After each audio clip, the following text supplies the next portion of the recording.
Good morning बच्चों। स्वतंत्रता दिवस की हार्दिक शुभकामनाओं के साथ class 11th math NCERT exercise 1.2 पहला क्वेश्चन है, निम्न में रिक्त समुच्चय का उदाहरण है। रिक्त समुच्चय यानी null set, empty set.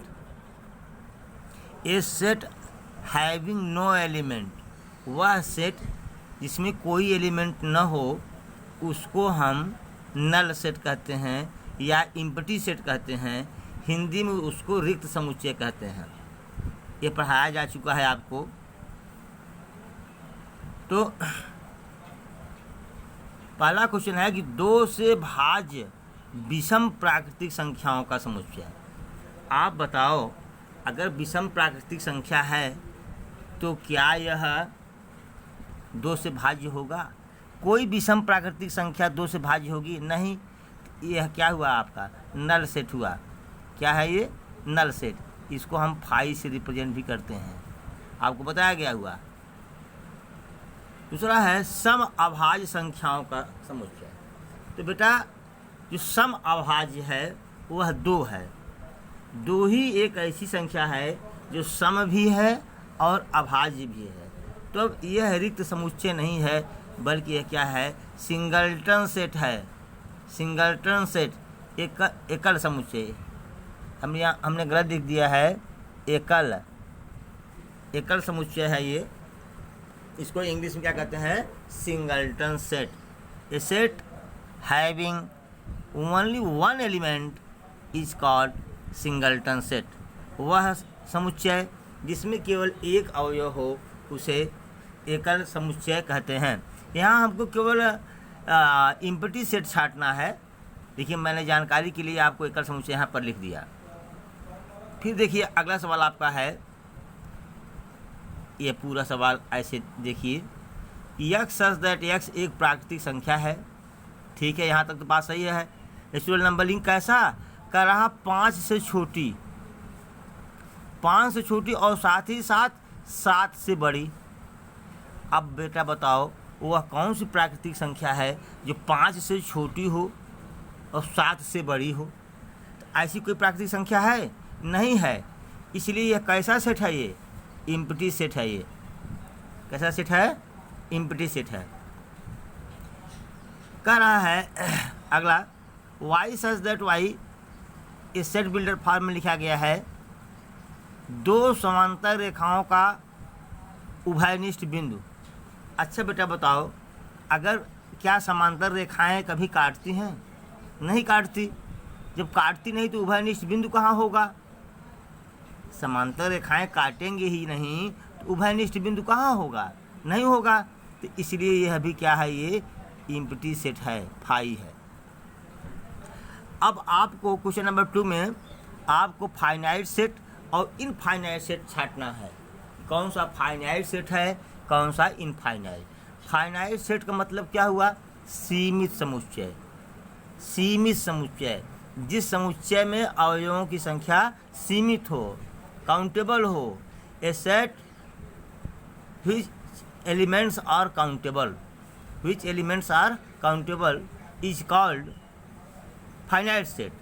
And a set which elements are not non-countable is called infinite set। मतलब कि जिस समुच्चय में अवयवों की संख्या सीमित हो उसे परिमित समुच्चय कहते हैं, और जिस समुच्चय में अवयवों की संख्या असीमित हो, असीमित मतलब जिसको गिना ना जा सके, वह क्या है? अपरिमित समुच्चय है। परिमित और अपरिमित, देखो, वर्ष के 11 महीनों का, वर्ष के महीनों का समुच्चय। ये तो भाई कैसा है? ये फाइनाइट सेट है, मतलब परिमित है। क्या है ये? परिमित समुच्चय है, मतलब फाइनाइट सेट है ये। देखो दूसरा, देखो 1 2 3 डॉट डॉट डॉट डॉट, मतलब ये इनफाइनाइट की तरफ जा रहा है। तो क्या हुआ? ये अपरिमित। क्या है ये? अपरिमित है ये, मतलब इनफाइनाइट सेट है। यहाँ देखो 1 से शुरू हो रहा है, 100 पर समाप्त हो जा रहा है, इसीलिए क्या है? ये परिमित समुच्चय है, परिमित समुच्चय है। फिर करा 100 से बड़े धन पूर्णांकों का समुच्चय। 100 से बड़े धन पूर्णांक कितने होंगे? अनंत होंगे बेटा, अनंत होंगे, इसलिए क्या है ये? अपरिमित है, अपरिमित समुच्चय है ये। कह रहा है कि 99 से छोटे पूर्णांकों का समुच्चय, तो 99 से छोटे पूर्णांक 0 आएगा, 0 के बाद -1, -2, -3, -4, -5, माइनस इन्फिनिटी तक जाएगा, इसलिए ये क्या है? ये अपरिमित समुच्चय। ये क्या है? ये अपरिमित है, अपरिमित है, ठीक है, इनफाइनाइट सेट है। फिर वही है, क्वेश्चन नंबर 3 में भी वही करना है, फाइनाइट सेट और इनफाइनाइट सेट। केवल वही जो परिभाषाएं बताई गई हैं उस परिभाषाओं के रिवीजन के लिए कह रहा है x अक्ष के समांतर रेखाओं का समुच्चय। अब बेटा जरा देखो, पहले यहाँ देख लो कि ये है, ये x अक्ष है, इसके समांतर कितनी रेखाएं खींची जा सकती है? बताओ, अनंत ना? कितनी? अनंत। तो कह रहा है कि x अक्ष के समांतर रेखाओं का समुच्चय, तो कितनी समांतर रेखा खींच सकते हैं? अनंत, इसलिए क्या है? अपरिमित है। क्या है? अपरिमित, खाली आ लिख दिया हूँ, अपरिमित, प लिख सुनना, अपरिमित है।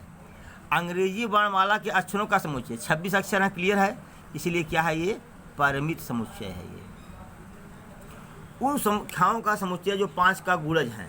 अब 5 का पहाड़ा पढ़ो, अनंत तक पढ़ते चले जाओ, ठीक है, कभी समाप्त नहीं होगा ये, इसलिए क्या है? ये अपरिमित समुच्चय है, अपरिमित समुच्चय। किताब आप सामने होगी, आप लिखेंगे, या नहीं होगी तो यहाँ से भी लिख सकते हैं आप।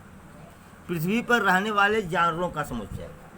अब कुछ लोग कहेंगे साहब कि पृथ्वी पर रहने वाले जानवरों का समुच्चय गिन नहीं सकते। नहीं, अगर आप में क्षमता हो तो आप गिन सकते हैं, ठीक है। अगर तारों का समुच्चय आप में क्षमता हो तो गिन सकते हैं, ये अलग बात है कि हमारे पास क्षमता नहीं है, हम नहीं गिन सकते, तो तारों का समुच्चय कह देगा, तब भी वो परिमित समुच्चय है। जानवरों का समुच्चय परिमित समुच्चय है, ठीक है। आदमी इतने हैं, इनकी जनसंख्या की गणना की जा सकती है, तो जानवरों की क्यों नहीं की जा सकती? की जा सकती है, ठीक है। तो पृथ्वी पर रहने वाले जानवरों का समुच्चय क्या है? ये परिमित समुच्चय है, ये परिमित समुच्चय है। पहले की सुनना दे दिया। कह रहा है मूल बिंदु 0 से जाने वाले वृत्तों का समुच्चय। अब बताओ बेटा, रुके रहो, लेता हूँ। यही मूल बिंदु है, ये आपका। चाहे कितना भी वृत्त खींच डालो, कितना भी वृत्त खींच डालो, कभी ये समाप्त होने वाला नहीं है। तो कह रहा है क्या कि मूल बिंदु से जाने वाले वृत्तों का समुच्चय क्या है? ये अपरिमित है। क्या है? ये अपरिमित समुच्चय है। अब बेटा आपका लास्ट क्वेश्चन है, चौथा, इक्वल सेट ए बराबर बी, ए बराबर बी, ये इक्वल है कि नहीं है? Two sets having same elements are called equal set. दो समुच्चय जिसमें अवयवों की जिसमें समान अवयव हों, जिसमें समान अवयव हों, उसे क्या कहते हैं? समान समुच्चय। और जिसमें अवयवों की संख्या समान हो उसे समतुल्य समुच्चय, ना equal set and equivalent set. दो सेट बताए गए हैं आपको। इक्वल सेट की डिफिनेशन क्या बताई गई है? Two sets having same element are called equal set and two sets having same number of element are called equivalent set. तो ए बराबर बी, देखो पहले में ए बराबर ए बी सी डी, इसमें देखो ए बी सी डी केवल क्रम बदल दिया गया है, इसलिए दोनों क्या हैं? बराबर हैं। आप क्या लिख देंगे? ए बराबर बी, ए बराबर बी है। जरा देखिए, सुन लीजिए, बार बार लिखेंगे नहीं, लिखने में हमको असुविधा हो रही है। ए बराबर 4, 8, 12, 16 ना, 4, 8, 18 ना, इसमें 12 नहीं है, इसमें 12 नहीं है, इसमें 18 नहीं है, इसलिए ये दोनों बराबर नहीं है। A is not equal to B. ठीक है, अब आइए देखिए, ये ए बराबर है 2 4 6 8 10। ठीक है, इसके बाद अगला जो सेट है आपका क्या कह रहा है, यक्स सच दैट एक्स सम धन पूर्णांक है, सम जो 2 से कट जाए, और x is less than or equal to 10। मतलब सम धन पूर्णांक कह रहा है, धन मतलब निगेटिव नंबर हम नहीं लेंगे, तो यह भी, इसका भी सेट लिखेंगे तो क्या आएगा, वही आएगा 2 4 6 8 10, इसका भी सेट वही आएगा। इसीलिए दोनों क्या है, बराबर है, ए बराबर बी। फिर देखिए लास्ट देखिए, यक्स सच दैट, यक्स लिखना भूल गया मैं,